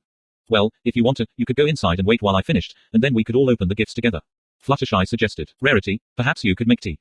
That's a marvelous idea. Rarity trotted towards Fluttershy's cottage, calling back over her shoulder, Erin, perhaps we could discuss the alterations to your dresses that you'll need, now that you have wings.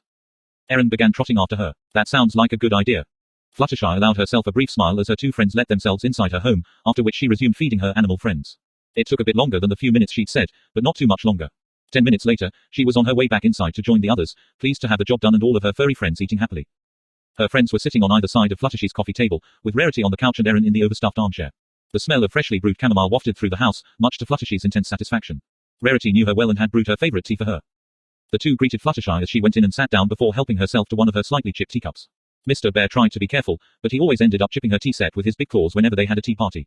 As she put the sugar in her cup, she noticed that Erin was holding her teacup in the slightly awkward way that she was so used to seeing from her once human friend, the bottom balanced on one upturned hoof while the other hoof braced it to keep it from falling. I was just discussing the gift we gave to Erin, Rarity said with just a hint of smugness. She was unaware of it being a gift from all of us. Fluttershy froze with the teacup halfway up to her lips, a twinge of irritation ruffling the feathers of her wings. I see, she said carefully. Well, Of course, for some reason, Fluttershy is refusing to take our money, even though we all agreed, Rarity continued on relentlessly. Something about getting a gift in return. I was wondering if you could clear that up for us, dear. Fluttershy flushed and stared down into her teacup. Rarity didn't have many faults, she reflected, but if Fluttershy were to complain about one, she might mention that she could be just a little pushy. Sometimes. Okay, maybe more than sometimes. But that wouldn't be right, Fluttershy mumbled towards her steaming tea. I just couldn't. Erin shook her head. Twilight reminded me earlier today that friends don't keep score. Still, it's really up to you if you want to take the money or not. Fluttershy shot Erin a grateful smile while Rarity let out an unladylike grunt of frustration. Still, the idea of keeping score did bother her. She took a sip of her tea as she considered the idea. Well, you're right about keeping score, Fluttershy said eventually. Though, that may not apply to Applejack and Rainbow Dash when they get competitive. Erin chuckled at that, and Rarity displayed a wry smile. Well, if it will make every pony happy, I suppose I could just take the money. There was a surge of relief when she said that, realizing that the next few weeks would be much easier now. Of course, there was also a small swell of guilt. Fluttershy decided that she would take the time to do something nice for Erin to balance the scales a little bit. Perhaps she could knit her a sweater or something. She was on good terms with all of the local sheep, after all. She could buy quality wool in bulk. While Fluttershy sipped at her tea, Erin went over to the peg she'd hung her saddlebags off of and removed 2 gift-wrapped boxes. After checking the labels, Erin passed one box to Fluttershy and passed the other one to Rarity. Thank you, dear, Rarity said as she took her present in her magical aura. Oh, what lovely paper. It's very nice, Fluttershy agreed. It was like the slowest race in Equestria as both Rarity and Fluttershy slowly and carefully peeled the wrapping paper off of the gifts. Fluttershy because she didn't like just tearing into things, and Rarity because she was carefully untaping each corner in order to fold the paper up neatly. It was a habit that Fluttershy had noted in her unicorn friend that she thought was just the slightest bit odd. After all, it wasn't as if she ever used the wrapping paper again. She just wanted it to be neatly folded when it was thrown away. After some time had passed this way, she noticed that Erin was tapping a forehoof impatiently against the arm of the comfy chair. She met Fluttershy's eyes and stopped with a cleared throat and a blush. Sorry, Erin said sheepishly. I'm just eager to see what you two think of the presents. Then she straightened up in her chair. Oh, I forgot, can I ask that you don't talk about this to Rainbow Dash and Applejack? I still have to give them their presents. I was going to head out to the farm after this. I do believe Applejack is in town today, selling off the last of her family's winter store of apples, Rarity said as she peeled the last bit of paper off of her box. Fluttershy glanced over and saw her friend's eyes widen at what she saw. Oh, my goodness, Rarity whispered, bringing a hoof up to her mouth. Fluttershy looked back down at her own box, still covered by too much paper to make out what it was. Judging by Rarity's excitement, though, it was obviously something nice. She reached out a trembling hoof and removed the last bit of wrapping paper obstructing the front. Oh, my, Fluttershy said faintly as the picture on the lid of the box showed, quite clearly, a tablet computer. Her heart fluttered between wonder and guilt. She'd have to make Erin at least 3 sweaters, now. Maybe more. She wondered vaguely how much it would cost to buy that much wool. Do you like them? Erin asked eagerly, leaning forward with a huge grin across her features. Open 'em, the surprise isn't over yet. Rarity got her box open first, of course. A unicorn's magic made short work of simple tasks like this. Still, Fluttershy wasn't far behind, getting her own box open just as Rarity gasped once again. The tablet was a soft yellow in color that very nearly matched her own coat. She reached inside and pulled it out. Erin was so excited that her feathers were ruffling as she bounced in her chair. Turn 'em around. Fluttershy did so and drew in a surprised breath. Her cutie mark of 3 butterflies was painted across the back. She glanced over to see that Rarity's own white tablet had 3 blue diamonds on the back, as well. Erin, this is simply amazing, Rarity said. I never expected this. Oh, thank you so much. Rarity hopped down from the couch and crossed over to give Erin a big hug, the box and tablet floating along behind her. Erin hugged her back. Oh, you're welcome. When Erin, still hugging Rarity, looked over at her, Fluttershy averted her eyes. Fluttershy. Erin released Rarity, getting out of her chair to come over. Is something wrong? And no. No, Fluttershy swallowed against the lump in her throat. Oh, yes, I'm sorry. It's too much. I love it, but it's too much, Erin. I don't know if I can accept this. Aren't these expensive? Well, a little bit, yeah, Erin shrugged and smiled. But it's not like I don't have money. It's fine, but I mean, I know you said not to keep score, but the feather kit, and now this. Fluttershy smiled weakly, blinking against the tears welling up in her eyes. How can I possibly pay you back? Erin blinked at her a few times. Rarity, meanwhile, had taken a few steps back and was looking back and forth between her and Erin with concern in her eyes. Eventually, Erin started speaking, her earlier eagerness gone and her tone calm and serious. Fluttershy, she said, do you really want to talk about scores? Because we can do that, if you want. And no, that's. But Erin hadn't finished. Never mind the fact that I was a stranger in an alien world, okay? And that you, and the others, became the best friends I ever had. And forget that you stayed with me even after you found out I wasn't who or what I said I was. Erin trailed off briefly, her throat working as unshed tears glistened in her eyes as well. You saved my whole planet, Fluttershy. I could give you everything I own for the rest of my life, and it wouldn't come close to touching that debt. Erin stepped closer and put a hoof over Fluttershy's, which was on top of the yellow tablet in front of her. She offered up a trembling smile, which Fluttershy faced only with extreme difficulty. Please, will you accept this gift? Fluttershy felt her mouth open and close wordlessly a few times. Finally, mutely, she nodded. Erin's happy smile returned as she gathered Fluttershy up in a hug. Thank you, Fluttershy, Erin said as she hugged her. 5 sweaters, Fluttershy thought while Erin embraced her. At least 5 sweaters. 5 sweaters and a quilt. Erin eventually released Fluttershy, cleared her throat and rubbed a fetlock across her damp eyes before heading back to her seat. Fluttershy looked over at Rarity, who had a handkerchief out and was dabbing at her own eyes. She shot her friend a look, silently pleading for a distraction so she could have some time to get her emotions under control. Rarity smiled and nodded. So, tell me, Rarity said, how does one go about using these lovely devices? Erin chuckled. I really should have gotten you all at once. I could have shown you all together. Oh, yes. Rarity nodded. You mentioned that Applejack and Rainbow Dash still need theirs. Does that mean that Twilight and Pinkie have gotten the same? That's right, Erin said, nodding. They came over this morning. I got them started, and Pinkie ran off to do research. Which, honestly, I'm a little nervous about. Fluttershy managed a smile while Rarity and Erin both chuckled at that. Then Twilight helped me move some boxes of stuff around, Erin continued. I still have a lot of unpacking to do, but at least everything is in the right rooms now. She said she'd help Spike figure out how to use his tablet, and that I should give out the rest of them. Oh, dear Spikey Wikey got one too. Rarity's ears perked up. How nice. He's such a sweet little thing, and I know he feels left out quite often. Erin laughed and nodded. He sure seemed excited to get it. I put some action movies and comic books on it for him, since I know he likes that kind of thing. Is that mostly what this is for? Rarity asked, holding up her tablet. Books and movies. And music, Erin said. And you can draw with them and take pictures and videos with them. Like, yours I loaded up with all sorts of fashion magazines, and Fluttershy's has some animal documentaries and pictures of cute animals. Fluttershy, who had been slowly sinking down in her seat for the last few seconds, perfectly content to let the other two talk around her, suddenly sat bolt upright. Cute animals. She repeated, ears up and eyes sparkling. Could you show me? Of course. As Erin started teaching the two of them how to use their tablets, Fluttershy's guilt slowly began to recede to the back of her mind. Not forgotten, but momentarily overwhelmed by pictures of kittens and other cuddly animals in adorable poses, oftentimes with funny captions on them that made her laugh. I think I could get used to this, Fluttershy said, smiling. Erin *. Applejack was right where Erin had expected to find her. She had her display wagon set up on the east side of the open-air market, next to all the other wagons and stalls with produce for sale. The apples in the wagon weren't her best by a long shot, having been sitting in Sweet Apple Acres apple cellar all winter. Still, though they were a little shriveled, there were plenty of ponies buying, especially at the huge discount that Applejack was currently selling them for. Erin faltered as she trotted up, her happy grin fading into a grimace of self-recrimination. She should have figured that Applejack would be too busy to just drop everything just because Erin had a present for her. AJ hadn't seen her yet, instead paying attention to a customer who was asking some question or other. Erin sighed, turned, and trotted away. She still needed to give Rainbow Dash her present, after all. A quick trot through Ponyville later brought her to Rainbow's house, a fairy tale construction of clouds and rainbows anchored on Ponyville's south side.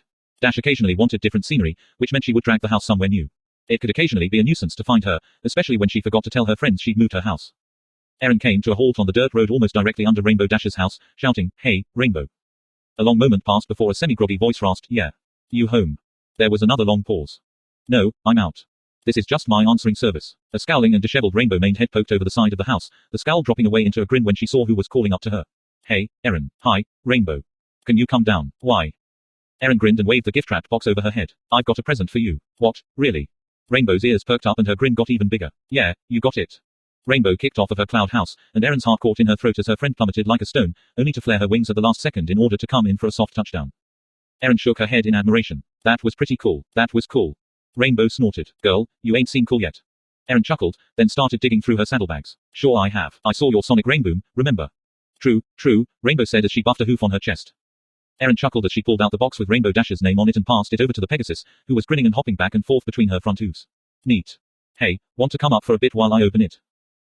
Erin glanced up at the cloud house above her. "Yeah, I still can't fly, Rainbow. PFFT. Rainbow waved a hoof dismissively. "Like that's a problem. Hold this for a sec," she said, passing the wrap box back to Erin. "Wait right here." Rainbow jumped and flapped her wings at the same moment, launching her almost straight up. After she passed her house, she curved, leveled off, and streaked off across the sky. Erin, waving a hoof in front of her face and coughing at the dust Rainbow had kicked up in her face, momentarily lost track of her. When she spotted her again, Rainbow was streaking back, pushing a pony-sized cloud ahead of her. It was strange, Erin reflected as she put the gift-wrap box back in her saddlebags, how the cloud didn't dissipate as it got closer to the ground. In fact, it looked oddly solid, cradled as it was between Dash's forelegs. When Rainbow landed, causing still more dust to billow up into Erin's face, she released the cloud and pushed it towards her. "Hop on," Dash said with a grin.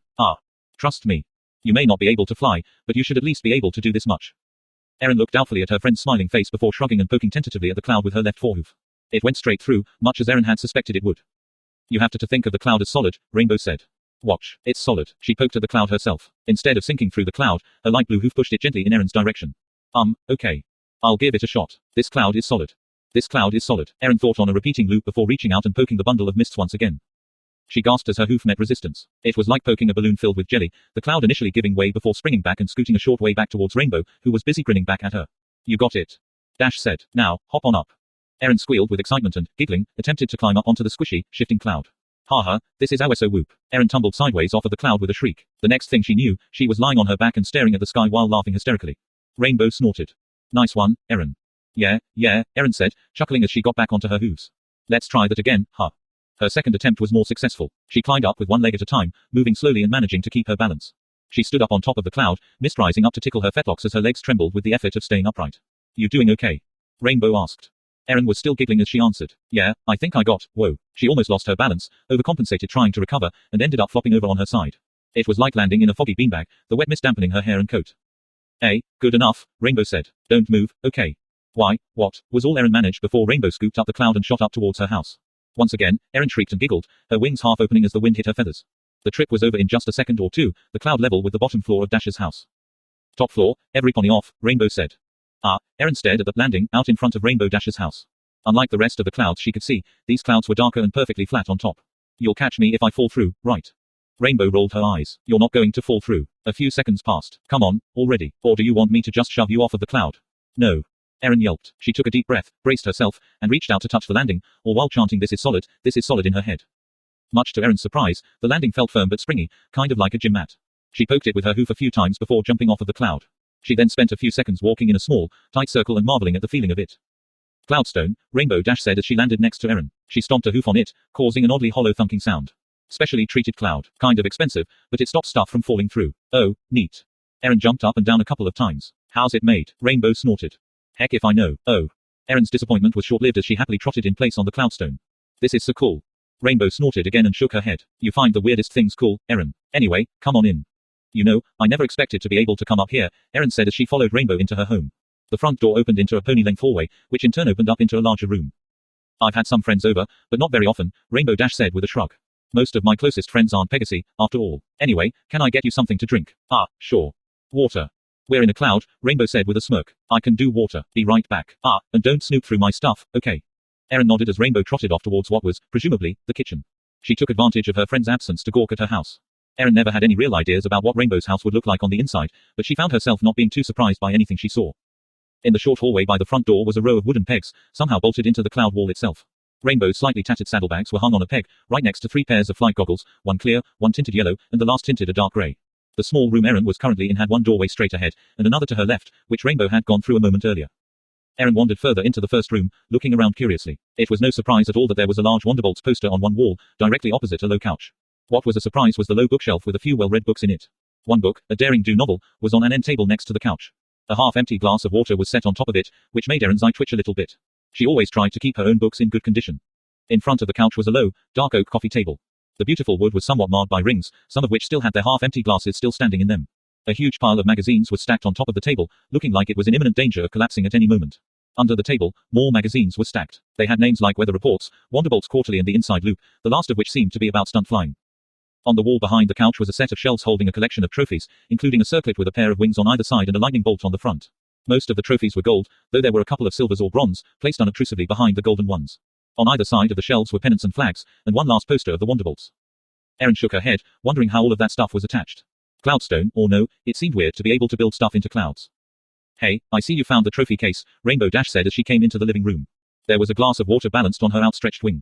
Yeah, I hope you don't mind. Erin popped down on her hindquarters on the floor and took the glass in both of her front hooves. She took a sip, the water was shockingly cold. That's a lot of trophies.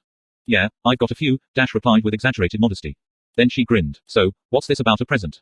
Erin grinned back and set the water down on the floor. She took the box out with her teeth and passed it over to an eager Rainbow Dash, who tore into the paper with gusto. When she saw what was printed on the box, her magenta eyes widened in shock. No way. The box lid was ripped off, revealing a light blue tablet inside. Rainbow pulled it out and held it up to her face. This is awesome. Turn it around, Erin suggested. Rainbow did so, letting out a squeal when she saw her Rainbow Bolt cutie mark painted on the back. Even better. This is so cool. Her grin started fading after a few seconds as she stared at the tablet. So, what does it do? I put some movies on it, and some music I thought you might like. There are some adventure books I liked, and a few comics, too. Also, I put some races and stuff on it, and some stunt flying. Oh, that's cool. So, how do I use it? Erin smiled. How about I show you? Applejack *. AJ sighed, pushed her hat back on her head and flipped the sign on her cart to closed. It had been a busy day, but all of her stock was finally sold. She had even sold off the last few apples, the smallest and most wrinkled of what she'd pulled out of the apple cellar.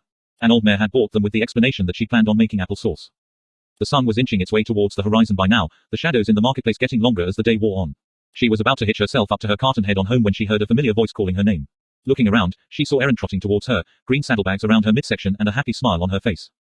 Well, howdy, Erin. Applejack offered a smile as her friend trotted up. What can I do for ya? I've got a present for you, Erin replied, nodding towards her bags. I'm glad I caught you before you left for home. Oh, that's mighty nice of ya, Sugar Cube, but ya didn't have to get me a present. It wouldn't be a present if I had to give it to you, AJ, Erin pointed out. Did you want to open it now? We should probably go somewhere indoors to open it. Well, I was just about to head back. Applejack trailed off at the look on Erin's face. Well, Ivan, you're gonna turn the puppy dog eyes on me, I reckon. We can go somewhere really quick. Sugar Cube Corner. Erin suggested. I'm a little hungry. AJ's stomach took that moment to rumble. She chuckled and said, sure, that sounds good. I could do with a snack myself. Sugar Cube Corner was mostly empty by the time the two of them arrived just minutes later. A smiling Mrs. Cake was behind the counter, fetching a big slice of key lime pie for Erin and an even bigger slice of warm apple pie with ice cream for Applejack. As she bit into her first forkful, AJ reflected that, while Mrs. Cake's apple pie couldn't touch Granny Smith's, she was still a top-shelf baker.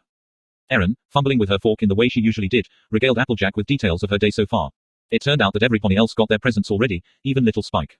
When Erin started talking about being in Rainbow's house, AJ really started paying attention. She'd never been able to get up there, of course. So, what's it like? Applejack asked. Rainbow's house. Applejack nodded, shoveling another forkful of pie into her mouth. Erin shrugged. She didn't give me a tour, so I only really saw one room. It was just a couch with some trophies, pennants and posters. And lots of magazines. HMPH. Applejack stabbed at her pie again. Not that she was dying with curiosity or anything, but she'd visited all of her other friends in their homes. She really wanted to know what it was like in there. You should get Twilight to cast that cloud walking spell on you again, Erin said after swallowing another mouthful of key lime pie. You could go up and see for yourself. Applejack blinked. I reckon, I never considered that. I don't want to be an imposition on Twee, though. I don't think she'd mind, Erin said with a shrug. Want me to ask her for you? I think I can manage asking by myself, AJ replied with a stiff smile while smothering a small twinge of irritation. Erin was just trying to be nice by asking, after all. She forked the last bit of pie into her mouth. Okay. Erin shrugged before finishing off her last bite of dessert as well. After a quick slug of milk, she grinned and held up a hoof. It's present time. Sounds good, Applejack replied with a smile, shoving aside both her empty plate and her idle thoughts of building a scaffold to get up to Rainbow Dash's house. Erin was already ruffling through her saddlebags, which were on the ground next to her chair. She came up a second later with a wrapped package, which she passed over with a huge smile. Thank you kindly, Applejack said, holding the box uncertainly for a moment. With a shrug, she peeled the paper off, aware of Erin getting more and more excited as she got closer to revealing the gift inside. Applejack crumpled up the last of the paper and put it on the table, staring blankly at the picture on the box in front of her. It took her a second to recognize it as a picture of a tablet computer, like the one Erin had shown her earlier. Slowly, it started sinking in that Erin had given her one of her very own. Oh, ha. Well, would you look at that? Erin's smile was fading fast, AJ noticed with an internal flinch. You don't like it? She asked. Applejack shook her head quickly. Granny would likely beat her flank redder than Big Mac's if she thought AJ was less than grateful for a gift from a friend. It ain't that, it's just, I don't know what I'm gonna do with it, honestly. Erin's grin returned. That's easy. I've loaded it up with all sorts of stuff on farming and gardening techniques, both books and documentaries. Also, I've got some music and movies on there that I thought you might like. That's nice and all, AJ replied, her hat tilting back as she scratched at the side of her head with a hoof while staring at the tablet.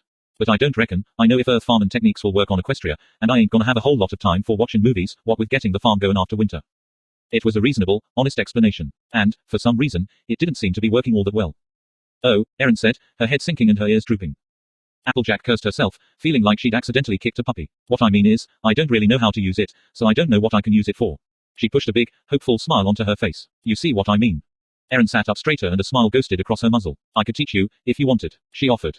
Applejack's smile softened into a more natural one. You know, Sugar Cube, I think I'd like that. Erin perked up still further, her grin returning full force. And, for what you can do with it, it plays music and movies and takes pictures. Oh, and I can show you something kind of neat, if you want. Applejack nodded and passed the tablet over into Erin's waiting hooves. Her brow furrowed as she watched Erin pick up some black stick-like object with a strap on it out of the box. Her friend wrapped the strap around her hoof, and then started tapping on the tablet for a few seconds. She didn't even have time to start feeling impatient before Erin held up the tablet in front of her, with the apples on the back pointed right at AJ's face. Say something, Applejack, Erin said, her eyes gleaming with mischief. Applejack shifted uncomfortably in her seat. I ain't sure what you want me to say. I guess it doesn't matter, Erin said, tapping something on the screen in front of her. I'm just showing you this. Here, she said, passing the tablet back over. AJ took it, and then the stylus with its strap when Erin passed it over as well.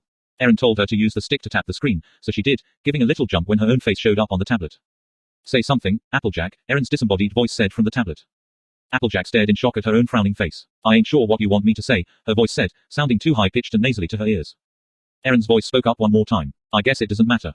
And then the screen went dark. AJ stared at the tablet with a lot more respect. This makes movies. Like, if I wanted to record ponies walking around and talking and such, I could do that. Yup. Lance Sake, Applejack said, already thinking ahead to the next Apple family reunion. If she could get a movie made of the event, it would be the first time in the Apple family's history. Too bad it had gotten her voice wrong, but maybe Erin could help fix that. Not only that, but once you guys get internet, you can share videos and pictures and stuff, Erin said. Say, with family members. Applejack looked across the table at her friend, whose grin had turned sly. She chuckled and shook her head. Well, I reckon this is a mighty fine gift, Erin. Applejack put the box down on the table and walked over to give Erin a great big hug, which was enthusiastically returned. They were still hugging when loud, though muffled, laughter filtered down from the top of Sugarcube Corner. The two of them broke apart and shared a confused look. What the hey was that? Applejack asked. I think it's Pinkie Pie, Erin said cautiously. She's been at it all day, Mr. Cake said, with just a hint of exasperation as she came around to clear away the empty plates from the table. Erin glanced upwards as more laughter pealed out from upstairs. I think I figured out what Pinkie's research project is, she said. Tilde tilde asterisk Erin asterisk tilde tilde. Erin arrived home with a sigh, dropping her saddlebags next to her door as she walked inside. It had been a fun, though emotionally draining day, and she was looking forward to nothing more than a light snack and getting some sleep. Which reminded her that she still hadn't bought a bed. Well, I guess it's the couch again, she muttered, yawning as she walked into her much cleaner living room. There was so much more space with most of the boxes out and in the other rooms. So much so that it almost felt like an entirely different place. One last gift-wrapped box remained, propped next to Erin's fireplace where she'd left it earlier that day. Emotions tugged at her as she looked at it. One friend still hadn't received her present, and, given how the particular friend had never quite forgiven her for her spying mission to Ponyville, Erin wasn't sure if she ever would. She frowned as she ran a hoof over the smooth wrapping paper, envisioning the bright yellow tablet with an open ledger painted onto its back. Then she sighed, turned, and went into the kitchen.